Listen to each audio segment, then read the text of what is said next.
Terminal petri का check कर लेते हैं।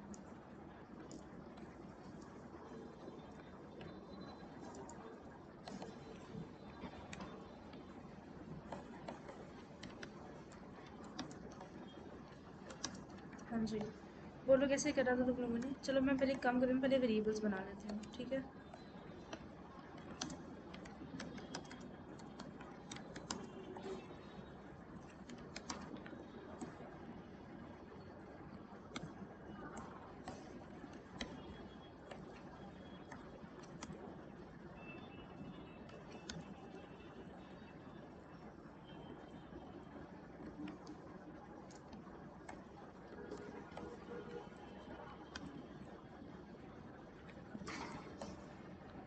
अब बताओ कैसे करा था ये प्रोग्राम?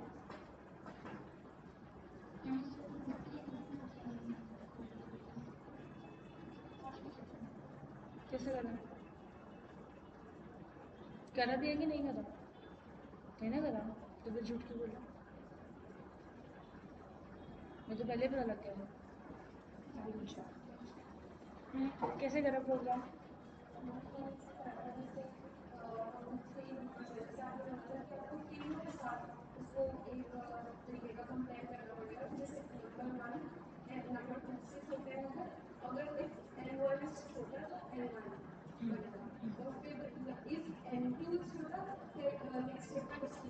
नेक्स्ट स्टेटमेंट उसकी बनेगी। बताओ करना कैसे है? How should I right? कौन बोलेगा जिसको पूरा पता है? देखो बोलो, बोल के लैपटॉप बंद कर दो, हमें पता है ना, लैपटॉप बंद कर दो।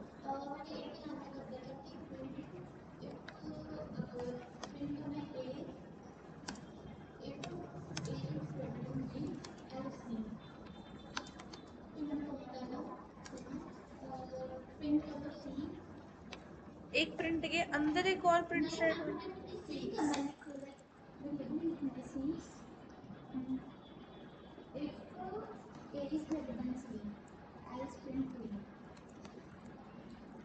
Else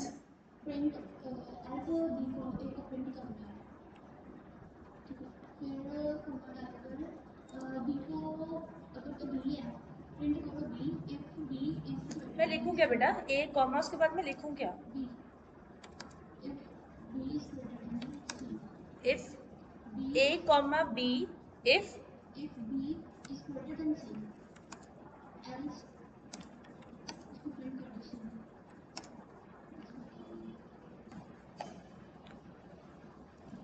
if a greater than b else b, c if a is greater than c else a, और b if b greater than c else c।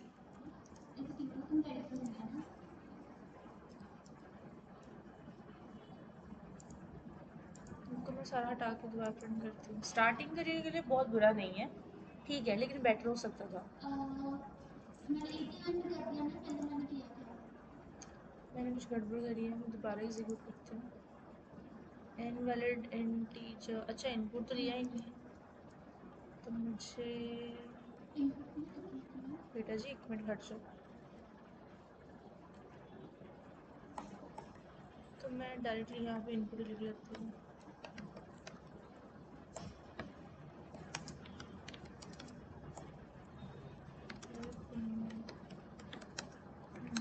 अब सेव हो जाएगा।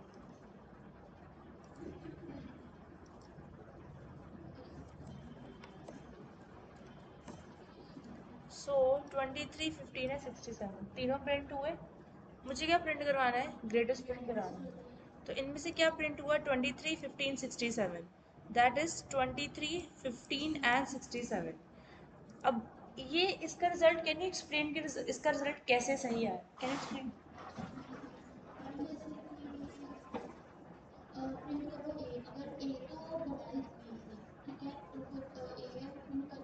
But I'm not saying to justify this, I'm saying to justify this. 23, 15, 67. According to you, is it that correct result? नहीं? Yes. How? मेरे को बस इतना explain करो।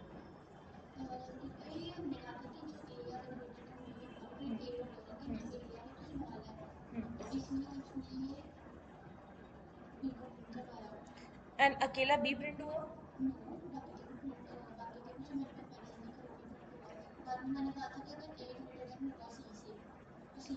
Question क्या था? बट तीनों नंबर प्रिंट हो गए। Take a break, listen, then implement. ठीक है, अब मेरी बात ध्यान से सुनो। अच्छा, उसका तो हो गया, उसने जितना भी करा है ठीक करा है, बिकॉज उसने सोचा है। स्टार्टिंग में हमारा जो सोचना सही हो ऐसा ज़रूरी नहीं है। उसने सोचा, उसने लॉजिक लगाया, और ये लॉजिक उसका अपना था। सो इस टेस्ट पे she is first for that. ठीक है जी, चलो अब ज़रा आप बताओ आपने कैसे इम्प्लीमेंट किया। हम्म,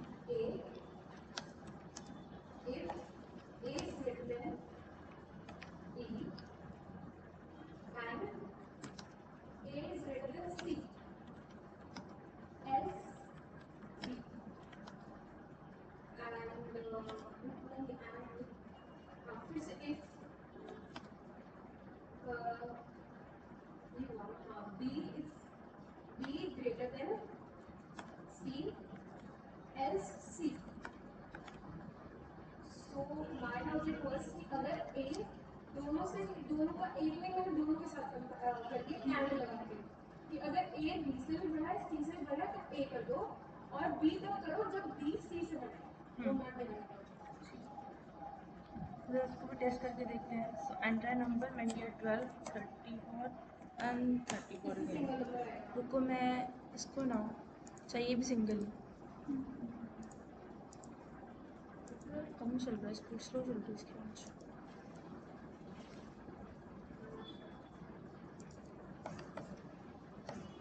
उसने क्या प्रिंट किया? 3। अब यूजर कोई भी नंबर दे सकता है, सिर्फ try to interchange the values कि वो भी देख लेते हैं। अगर मैं यहाँ पे 3, 2 और 1 दे देती हूँ तो वो 3 प्रिंट कर रहे हैं। और अगर मैं इसको अगेन, मतलब मुझे बीच का नंबर चाहिए, तो ये ना टाइम नहीं लेता बड़ा। मैं 1, 3 और 2 ले रही हूँ, तो उसने अभी मुझे 3 प्रिंट कर दिया। So that was a quite of a good logic, that's very very good. अगर a ग्रेटर देन b है एंड अगर c से भी बड़ा है तो ही वो प्रिंट होगा, एल्स के अंदर b तब प्रिंट होगा अगर b c से बड़ा है, और वरना c प्रिंट होगा। अब बात इतनी पता क्या थी, मैंने पता क्या करना था, मैंने सिर्फ नेस्टिंग लगा देनी थी। एलिफ थोड़ा ना बोला था मैंने, इट्स नॉट लाइक मैंने इफ एल्स इफ बोला था। कैसे? कैसे बोलो, कैसे? फ्रेंड,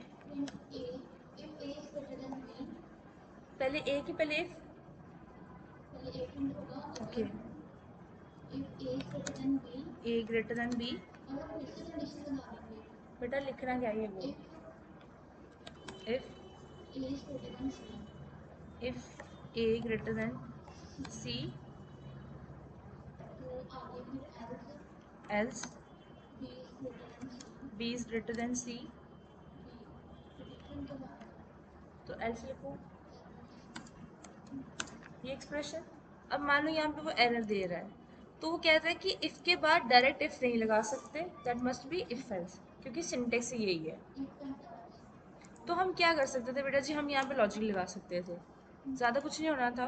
क्या होना था, अगर मान लो मैं लिख रही हूँ ए प्रिंट करो, अगर ए ग्रेटर देन क्या है, बी से है, अगर ये, तो एल्स में क्या प्रिंट होना था, बी प्रिंट होना था।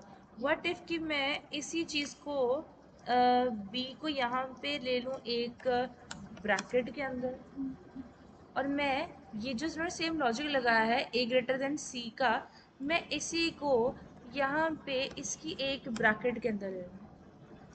मैं क्या कर रही हूँ, बस ब्रैकेट लगाने से चेंज कर रही हूँ। मैंने कहा ए प्रिंट कर दो if A greater than B है और ए सी से भी बड़ा है, एल्स के अंदर क्या होगा, बी ही प्रिंट होगा। लेकिन वो तो तब भी होना चाहिए ना अगर जो बी है वो ग्रेटर देन सी है। तो यहाँ पे मुझे क्या लगाना पड़ेगा पहले, एल्स के बाद मुझे पहले यहाँ पे इफ कंडीशन लगानी पड़ेगी, और वरना एल्स के अंदर मुझे सी प्रिंट करना पड़ेगा। तो that will also give you the quite result. मैंने फर्क में सिर्फ इतना सिंपल सा लॉजिक किया कि मैंने इसको ब्रैकेट में डाल दिया, तो कहीं ना कहीं ब्रैकेट में डालने से एक वो सिंटेक्स थोड़ा क्लियर हो जाता है, थोड़ा रीडेबिलिटी इंक्रीज होती है, सिर्फ इतना सा फर्क है।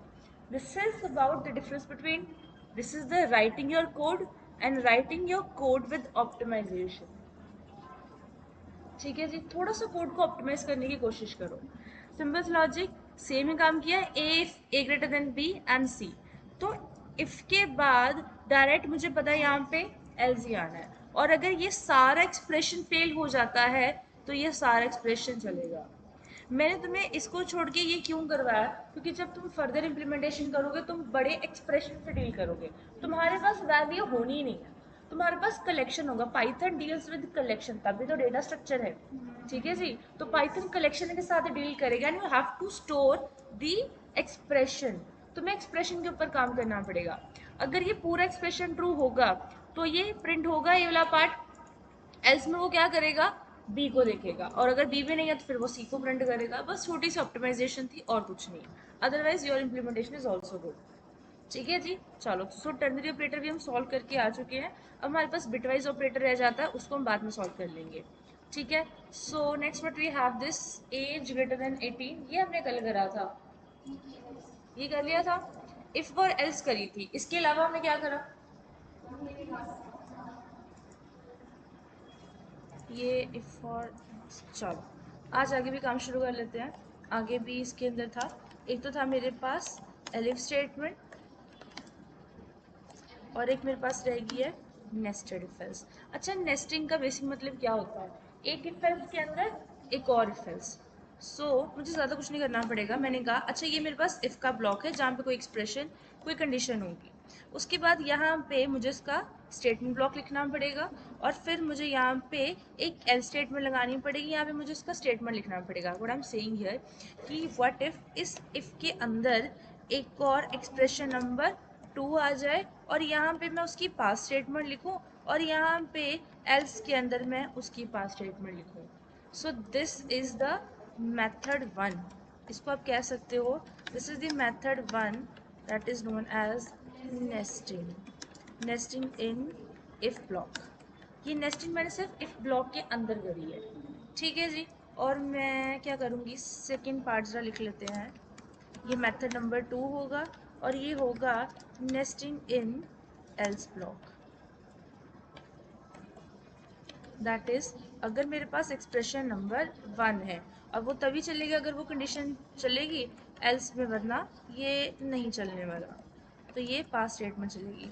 और मैं चाहती हूँ अगर एल्स वाला पार्ट चल रहा है तो उसके अंदर मैं एक कंडीशन नंबर 1 दूँ।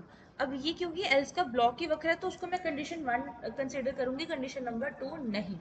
तो मैं यहाँ पे इसको ब्लॉक लिखूँगी, मैंने लिखा पास, मैंने लिखा एल्स ब्लॉक, फिर से मैं लिख दिया उसको पास स्टेटमेंट। इतना सा मेरा लॉजिक, ये बन गया नेस्टिंग इन इफ एल्स। अब मुझे चाहिए सेकेंड 3, नेस्टिंग तो मुझे चाहिए, लेकिन नेस्टिंग इन बोथ इफ और एल्स दोनों के अंदर चाहिए। डन, और मुझे यहाँ पे लिखना पड़ेगा इफ कंडीशन, उसका एक्सप्रेशन नंबर 1, फिर मुझे डालनी पड़ेगी उसकी कोई कंडीशन, उसका कोई ब्लॉक, फिर एल्स के अंदर again I need to pass the statement. और आई गेस मैंने जो यहाँ पे लिखा है वो मैं दोनों जगह उसको कॉपी पेस्ट कर दूँगी। एक तो मुझे ये चीज़ चाहिए बिल्कुल यहाँ पे, और ये होगा उसका एक्सप्रेशन नंबर 2, और एक मुझे चाहिए यहाँ पे एल्स पे, राइट। नहीं समझ में आया, कौन सा समझ में आया, थर्ड वाला। कोई बात नहीं, मैं दोबारा रिपीट कराती हूँ। चलो, तो पहली बार कर रही हो तो प्रॉब्लम आएगी, उसके लिए कोई टेंशन वाली बात नहीं है। रुको, मैं नेस्टिंग नहीं हटाना चाहती।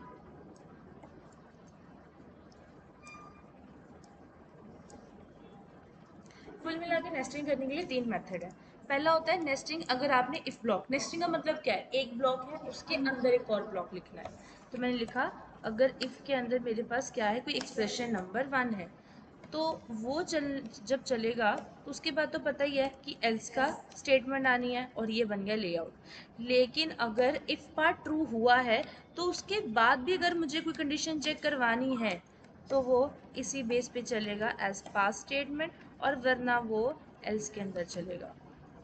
ये वर्क कैसे करेगा, अगर तो ये कंडीशन ट्रू होती है तो ये ब्लॉक चलेगा, और इसमें भी ये चेक होगा कि इफ में ट्रू है कि फॉल्स है। ट्रू होगा तो इफ का ब्लॉक चलेगा एल्स में, वरना एल्स का ब्लॉक चलेगा। सिमिलरली इसके अंदर भी सेम है, अगर हम नेस्टिंग करें एल्स ब्लॉक तो क्या मिलेगा, इफ अगर उसका एक्सप्रेशन नंबर 1 मिलता है तो यहाँ पे पास स्टेटमेंट आएगी, वरना एल स्टेटमेंट आएगी। यहाँ पे मैं जाती हूँ, एल स्टेटमेंट एग्जीक्यूट होने के बाद अगेन यहाँ पे मुझे एक्सप्रेशन नंबर 1 दे, एंड तो मैंने गलती करी, उसके बाद मुझे यहाँ पे पास स्टेटमेंट दे और एल्स के अंदर उसकी पास स्टेटमेंट। डन, क्योंकि मुझे फ्लो ही चेंज करवाना तो मैं इसको यूज़ कर सकती हूँ। ठीक है जी। और next what we have is कि नेस्टिंग इन बोथ। तो मैंने एक्सप्रेशन नंबर 1 यहाँ पे बनाया और मैंने इसको लिखा एज अ पास स्टेटमेंट, फिर मैंने इसको एल स्टेटमेंट में लिखा, फिर मैंने लिखा पास स्टेटमेंट। अब ये लॉजिक बना। हाँ जी, पास जहाँ मर्जी लगाओ, बस आपको ब्लॉक जंप करवाना है, सो डजेंट मैटर। तो इसके अंदर एक्सप्रेशन नंबर 2 और मुझे यहाँ पे लिखना पड़ेगी इसकी पास स्टेटमेंट, और वरना मुझे एल्स के अंदर, देखो यहाँ पे मैंने ब्लॉक में अंदर प्रॉब्लम कर दी तो मेरा ब्लॉक टूट गया, तो मुझे इसके अंदर बड़ा ध्यान रखना पड़ेगा। सो यानी मैंने किया, मैंने लिखा पास स्टेटमेंट, खुद से इंटरटेशन देने की कोशिश ना करना वरना वो ब्रेक हो जाएगी। और फिर से मैंने यहाँ पे दी और मुझे इसके अंदर लिखना है पास स्टेटमेंट। अब ये तो मैंने जब लिख दिया इफ़ एक्सप्रेशन के अंदर, अब मुझे एल्स के अंदर भी सिमिलरली एक्सप्रेशन देना है, तो ये इसका एक्सप्रेशन हो जाएगा। और काम पे हाँ करते हैं एडिट। देन यहाँ पे पास स्टेटमेंट और यहाँ पे एल स्टेटमेंट और फिर उसकी पास स्टेटमेंट।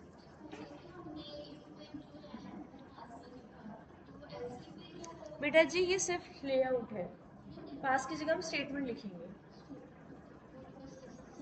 ये तो मैंने सिर्फ सिंटेक्स से लिखा है ताकि अगर मैं पास ना लिखूँ इधर तो वो मुझे हर जगह एरर देगा, तो उसको मैंने रिमूव करने के लिए पास स्टेटमेंट लिखी क्योंकि मुझे ब्लॉक जंप करना है। ठीक है जी। सो यहाँ से लेके यहाँ तक का हुआ, दैट्स द सिंटेक्स। और याद रखो जो मेजॉरिटी जो प्रोग्रामिंग कंस्ट्रक्ट की जाती है वो हमेशा नेस्टिंग बेस पे ही होती है, हमेशा nesting, because you are trying to make some sort of decisions. जैसे एक एग्जांपल करके देखते हैं। मैंने उसको क्या कहा, मैंने उसको एज पूछी मान लो, ठीक है, तो मैं उसको एज क्या पूछूंगी इंटीजर में, और यहाँ पे मैं उसको इनपुट लूँगी। मैंने उसको बोला कि एंटर योर एज, ठीक है। अब मैंने कहा अगर उसकी जो एज है अगर वो ग्रेटर देन की 18 हो जाती है तो मुझे यहाँ पे उसको प्रिंट कराना पड़ेगा दैट यू आर एलिजिबल, बिल्कुल जी यू आर एलिजिबल हो। एल्स के अंदर तो नॉट एलिजिबल ही रहोगे, ठीक है जी, नॉट एलिजिबल। लेकिन अच्छा एलिजिबल हो गए, फिर उसके बाद क्या, तो मैं इसी के अंदर वेरिएबल बनाऊंगी, user name is equals to उसका इनपुट लूँगी और फिर मैं उसको बोलूँगी हाँ जी एंटर यूज़र नेम, नहीं पासवर्ड लेते हैं, तब मुझे इतना ज़्यादा चाहिए नहीं तो मैं पासवर्ड यहाँ पे ले रही हूँ, एंटर योर पासवर्ड। और फिर मुझे यहाँ पे कंफर्म पासवर्ड ही चाहिए तो मैं उसके लिए भी इनपुट का यूज़ करूँगी, यूज़ दी इनपुट।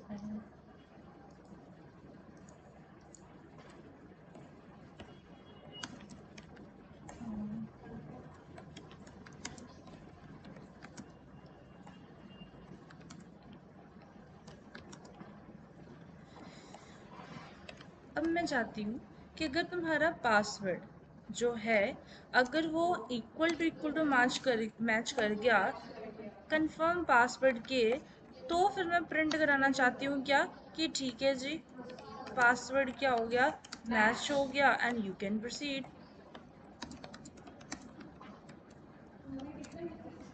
बहुत ज़्यादा।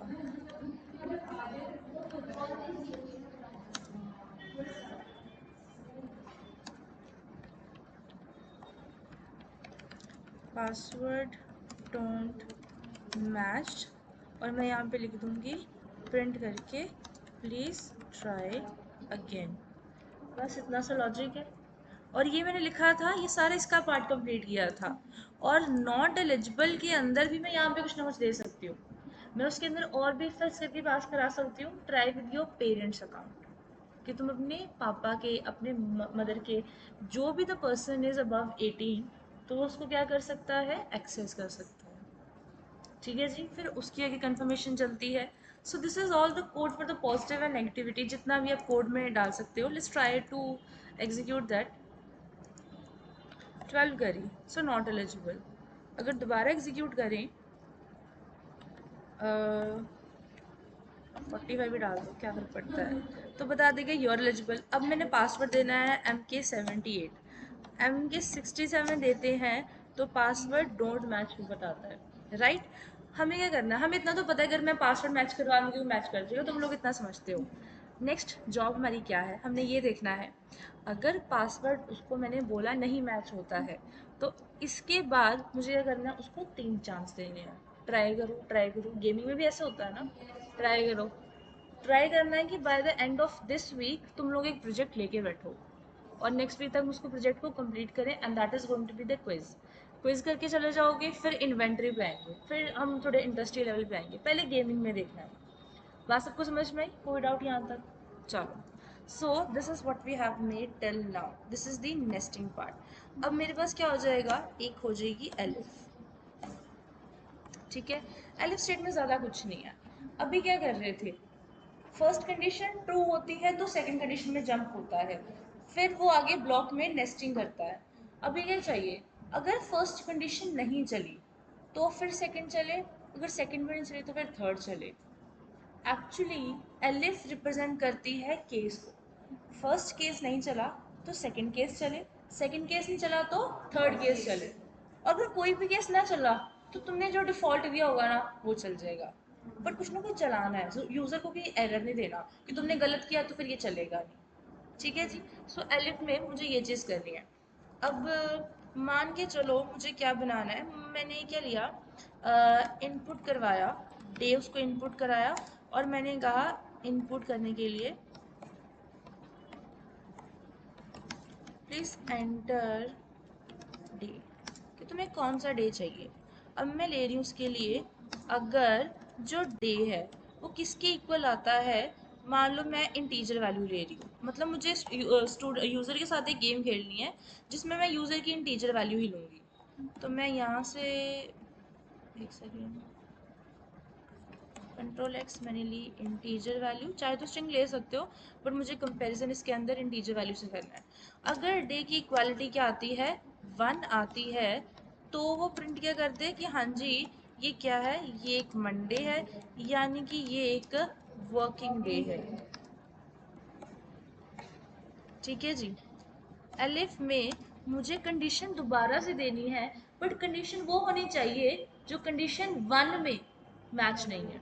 मैं ये नहीं कर सकती कि दोबारा से मैं यहाँ पे एक डे 1 मैच करवा दूँ, फिर एलिफ का फ़ायदा नहीं है, मुझे केस कोई दूसरा प्रिंट कराना है। तो अगर उसने 2 प्रिंट करा है तो मैं प्रिंट को उस पर बोल सकती हूँ ठीक है जी ट्यूसडे, और मैं यहाँ पे ले सकती हूँ busy day ahead, meetings at 4। जैसे सॉफ्टवेयर बनते हैं ना, वो मैसेज प्रिंट कराते हैं, that's we trying to make. और एलिफ के अंदर अगर मैं डे इक्वालिटी 3 प्रिंट करा देती हूँ, मैंने कुछ गलत किया, एलिफ,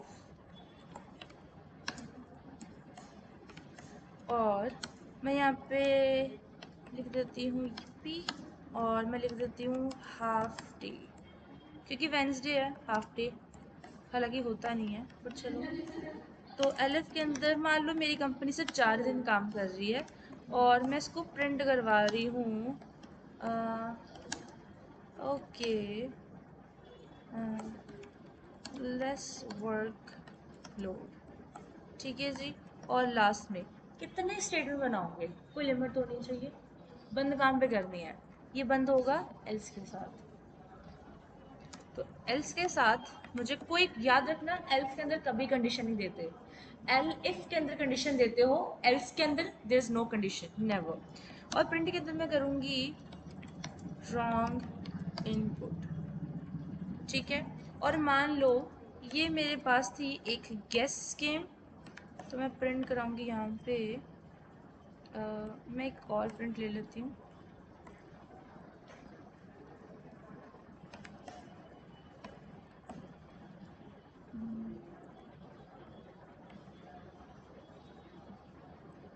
ठीक है। और here this again, और print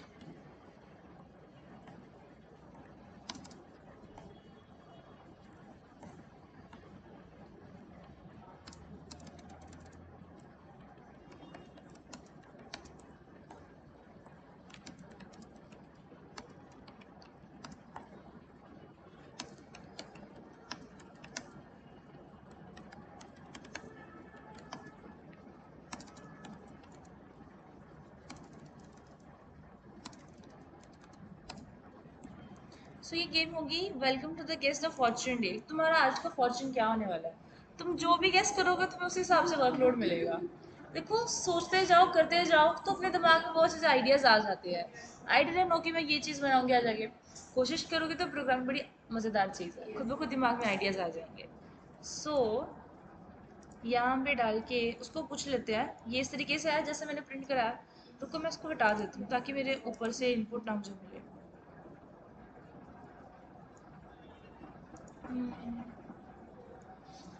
प्लीज एंटर डे मैंने किया 4, तो ओके वर्कलोड कम।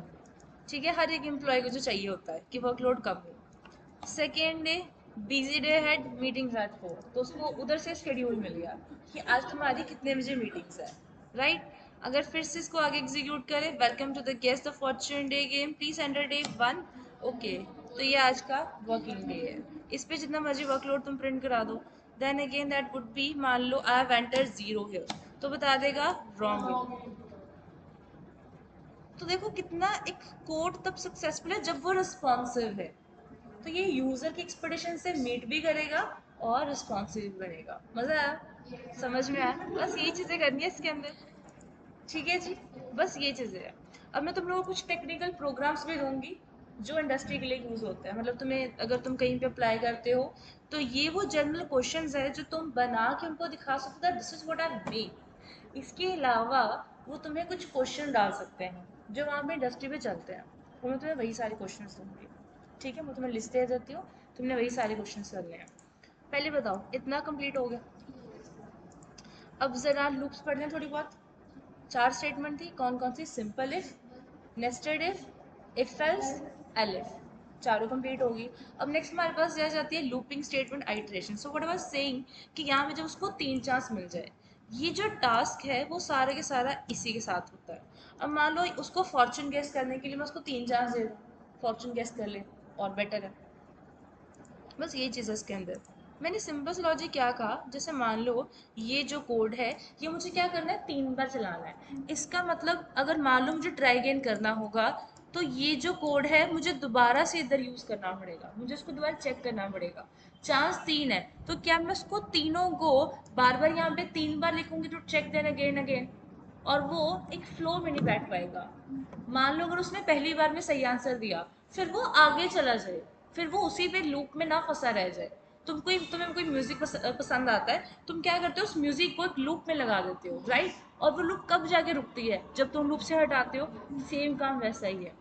फर्क सिर्फ इतना है, in the real world we are present to stop the loop, but in the world of a programming we are not there. तुम्हें क्या करना पड़ेगा, हमें डिसीजन बनाना पड़ेगा।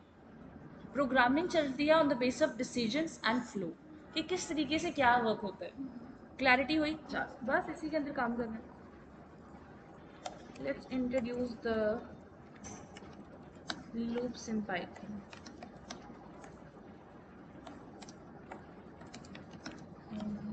पाइथन, और इन लूप को ज़्यादा कुछ नहीं है, आइट्रेशंस भी कहा जाता है। ठीक है जी, इनको आइट्रेशन भी कहा जाता है। और पाइथन में हमें ये मिलती है 2 तरीके की, एक होती है फोर लूप और एक होती है वाइल लूप। जो फोर लूप होती है ये काम करती है ऑन द सर्टेन सीक्वेंस, जब आप सीक्वेंस पे आओगे, लिस्ट डेटा स्ट्रक्चर पे आओगे तब यूज़ होगी। और ये यूज़ करेगी कंडीशंस, यानी कि अगर मुझे ब्लॉक मेंटेनेंस करनी है तो ये मुझे इसके लिए यूज़ करना पड़ेगा।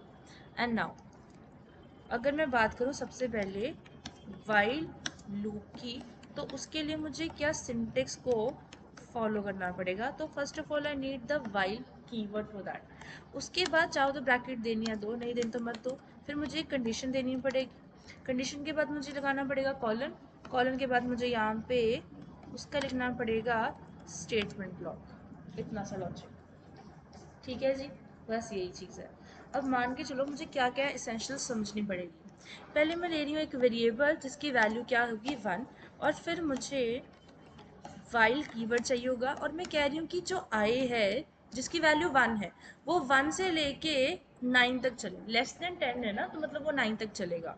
और अगर मैं यहाँ पे प्रिंट करूँ एक मैसेज को हाई, और मैं यहाँ पे लिखूँ हाई से hi to Python, say hi to Python,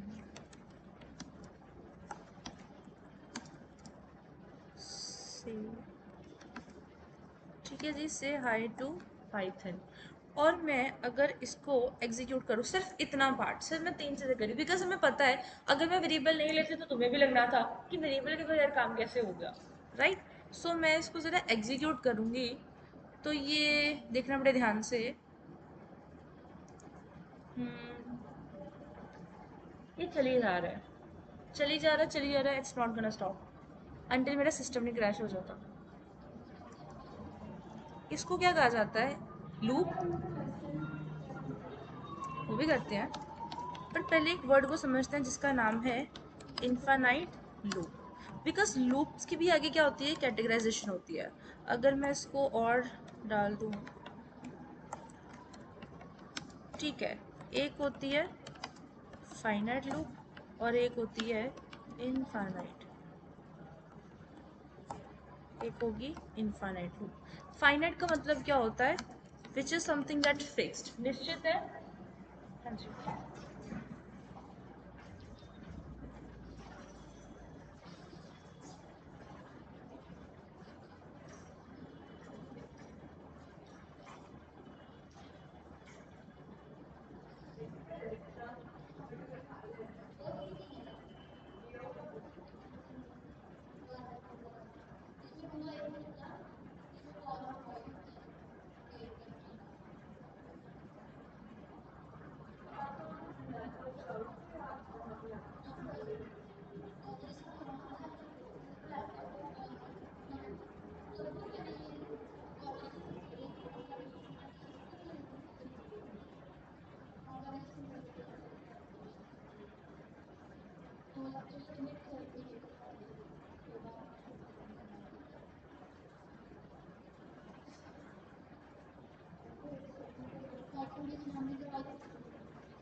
college का तो जाने ही दो तुम लोग।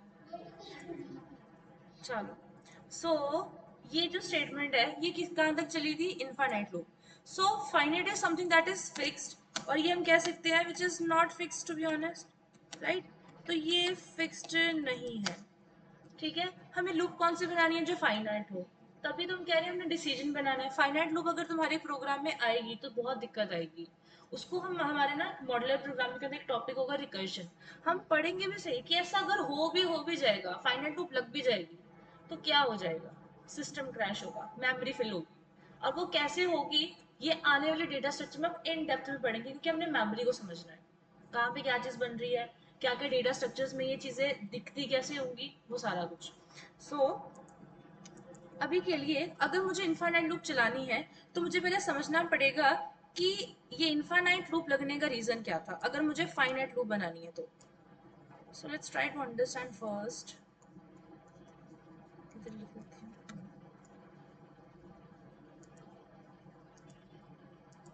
सो ये था यहाँ पे 1, कंडीशन यहाँ पे क्या चली, अगर 1 लेस देन है 10, तो ये फ्लोर ये वाइल लूप तब चलेगा अगर ये कंडीशन क्या होगी? ट्रू। तो यहाँ पे ये क्या थी? ट्रू। ट्रू चलेगा तो ब्लॉक के अंदर एंट्री होगी और ये स्टेटमेंट चलेगा। जब ये स्टेटमेंट चलेगी वो वापस कहाँ पे आएगा? वाइल के अंदर, टू चेक द कंडीशन। अपने आप वो दोबारा कंडीशन पे आएगा। This is the functionality of a loop. फिर उसने जब देखा, अब उसको दोबारा क्या मिला? 1 जो था वो क्या था? लेस देन 10 था, और उसने फिर से स्टेटमेंट को प्रिंट किया। जो काम उसने सेकेंड टाइम प्रिंट किया वही काम वो 200 या 2000 टाइम करेगा, क्योंकि हर बार आई की वैल्यू क्या हो रही है? 1 रह रही है।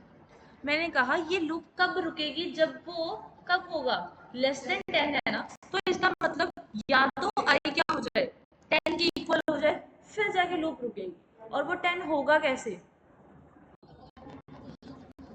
कंडीशन तो लगी है मुझे 1 से, एग्जैक्टली अगर मुझे 1 से लेकर 10 तक जाना है तो वो धीरे धीरे मैं जाऊंगी, और जब भी मैं जाऊंगी मेरे को एक मैसेज को प्रिंट कराना होगा, राइट। तो मैंने कहा अगर मुझे यहाँ से यहाँ तक जाना है तो हर स्टेप पे मुझे इसकी वैल्यू बाय 1 इंक्रीज ऑपरेटर है हमारे पास, बिकॉज काम तो ऑपरेटर का ही है, वही ऑपरेंड्स के ऊपर चल के उसके ऊपर उसकी वैल्यू को कम ज़्यादा करेगा। तो कौन सा सा ऑपरेटर है हमारे पास जो कि इंक्रीमेंट करने में हमारी हेल्प कर सकता है? अर्थमेटिक प्लस, कैसे लगाएं, सोचो ज़रा, कैसे लिखें, सोचो, आप भी कोई आइडिया दिया करो।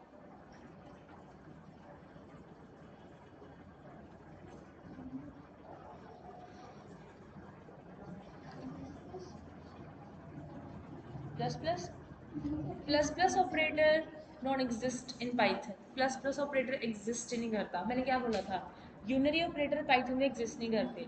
उनकी जगह किस ऑपरेटर ने ली थी? बाइनरी में कौन था? Arithmetic assignment operator. तो यहाँ पे भी अरिथमेटिक असाइनमेंट ऑपरेटर ही लगेंगे। और वो कैसे लगेंगे? अगर मैं लिख दूँ आई प्लस इज इक्वल्स टू 1, तो बात बन सकती है, आई की वैल्यू इंक्रीमेंट भी हो जाएगी हर बार और ये स्टोर भी हो जाएगा। और अगर मैं इसको अब करूँ स्टार्ट, और मैंने सेव नहीं करा था, इसको मुझे बंद करना पड़ेगा। सेव मैंने यहाँ पे सेव किया, चलाना पड़ेगा, एंड देन लेट्स सी।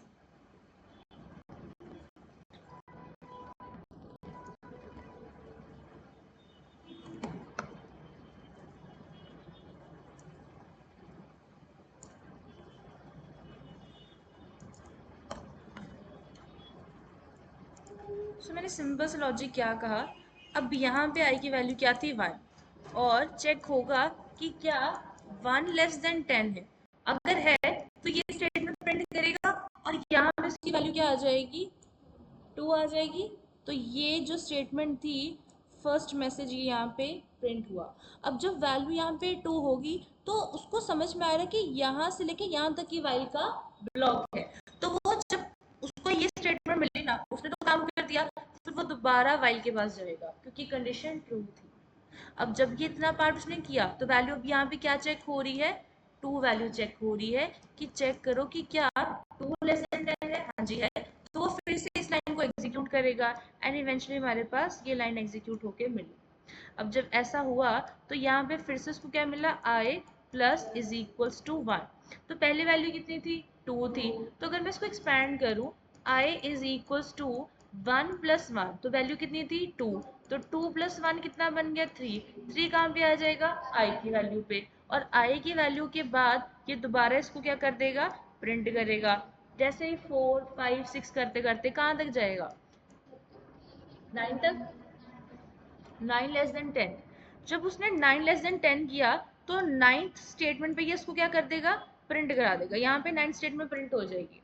जब दोबारा उसने यहाँ पे क्या कर दिया, वैल्यू 10 कर दी, तो अब वो वाइल को चेक करने गया कि जो 10 है वो लेस देन 10 है, बट ऐसा तो नहीं है, वो क्या है, वो तो इक्वल है। तो कंडीशन क्या होगी, फॉल्स होगी। और जब कंडीशन फॉल्स होती है तो ये फ्लो यहाँ से टूट के जो नेक्स्ट स्टेटमेंट होगी उसको एग्जीक्यूट करेगा, अगर नहीं है तो एग्जिट करेगा, just like in my case. तो उसने सिर्फ ये स्टेटमेंट लास्ट में प्रिंट कराई एंड उसने प्रोग्राम फिनिश किया। बात सबको समझ में आई? अब एक छोटा सा ट्विस्ट, ये तो था एक मैसेज। अगर मुझे अपने आइट्रेशंस को प्रिंट होते देखना है तो मैं क्या करूँ, I want to check when I 5 हुआ, आई 6 हुआ, आई 4 हुआ, तो मैं क्या करूँगी, मान लो, अच्छा मैंने तुम लोग को एफ स्ट्रिंग तो बताई है, राइट, एफ के साथ। तो मैं यहाँ पे, और यहाँ पे मैं क्या करूँगी, जिस वेरिएबल के अंदर वैल्यू है उसको भी हर बार प्रिंट करूँगी, तो मुझे वो कुछ ऐसा रिजल्ट देगा। So I can see the message as well and the iteration as well.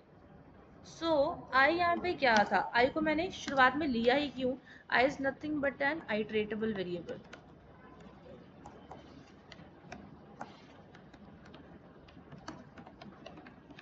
इसको आइट्रेटेबल वेरिएबल भी कह सकते हो, लूप वेरिएबल भी कह सकते हो, which is used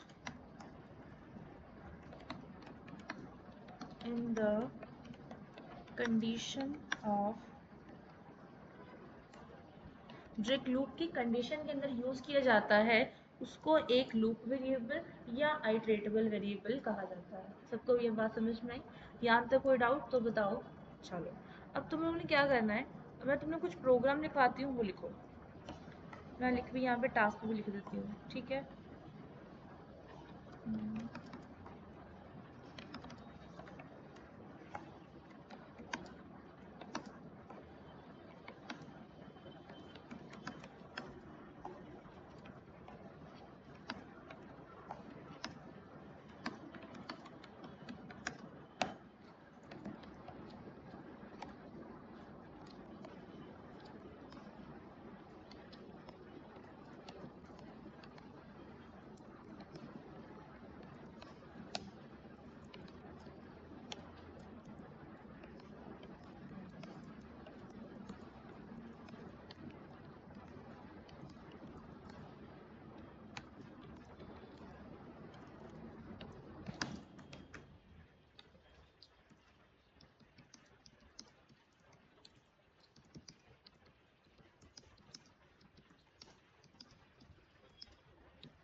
These 6 programmes तुम लोगों ने करने हैं, ठीक है जी। ये तुम्हें मिल जाएंगे इसी के अंदर।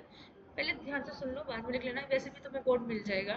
पहला प्रोग्राम होगा ऑड इवन नंबर कैलकुलेट करने वाला, यूजर इनपुट के साथ करना है। सेकंड होगा पॉजिटिव नेगेटिव या जीरो नंबर फाइंड आउट करना, ये भी यूजर इनपुट के साथ होगा। Third is to check whether the seller is made profit on loss, ये भी देखना है कि सेलर ने कितना प्रॉफिट या कितना लॉस किया है। फॉर्मूला बताना है एसपी माइनस वाला, बस वही है। प्रिंट करना है square and cube of 1000 number. Square जो 1000 नंबर है वो तुम्हें देखना है कि तुम्हें कहाँ पे इनपुट लेना है, कहाँ पे नहीं लेना। That's what you have to decide. Program structure तभी उसकी, देखो हर चीज़ की नींव तब रखते हैं जब तुम्हारे दिमाग में प्लानिंग होती है। प्लानिंग से पहले ये देखना पड़ेगा कि ये इनिशियलाइजेशन होगा, ये यूजर इनपुट होगा। तुम्हें सोचना पड़ेगा क्या इस प्रोग्राम में मुझे यूजर इनपुट की ज़रूरत है कि नहीं है। So next question is program to print the square and cube of 1000 number in the following format। पहले square इस तरीके से प्रिंट हो, फिर and लिखा हो, फिर उसके बाद क्यूब प्रिंट हो और उसके बेस पे I need some spaces। ठीक, उसके बाद multiplication table of any number, जो भी यूजर इनपुट करेगा उसका मल्टीप्लिकेशन टेबल मिलना चाहिए। जैसे पूरा होता है ना, उसका टेबल प्रिंट होना चाहिए। तो वो अगर वो 32 एंटर करता है तो 32 का पूरा टेबल उसको प्रिंट होके मिलना चाहिए।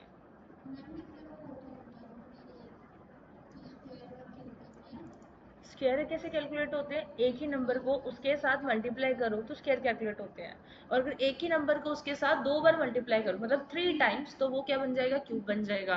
बस तुमने एक्सप्रेशन बनाने और सॉल्व करना है। बात समझ में आई? That's the only task. And lastly होगा print any message for 1000 time. ठीक है जी। अब इतना पार्ट करोगे तो शायद मैं तुम्हें बीच बीच में ना 1-2 प्रोग्राम को मर्ज भी करवा दूँ। ठीक है जी। जैसे ही 1-2 प्रोग्राम हमारा मर्ज हो गया, हम प्रोजेक्ट पे लैंड कर जाएंगे। वो मेरी टेंशन है, आप ना सोचो। वो मैं करवाऊंगी कि मैं तुम्हें बोल दूंगी ये एक प्रोग्राम तुमने बना लिया, आधा प्रोग्राम बना लिया, बस उन दोनों को मर्ज कर देना है। उसको देखेंगे कैसे करते हैं, तभी तुम्हारे से कोई सॉल्व होगा। उसमें जो बड़े प्रोजेक्ट्स होते हैं उसमें सारी मर्जिंग ही होती है। ये मैं तुम्हें अभी सेंड कर देती हूँ सारा।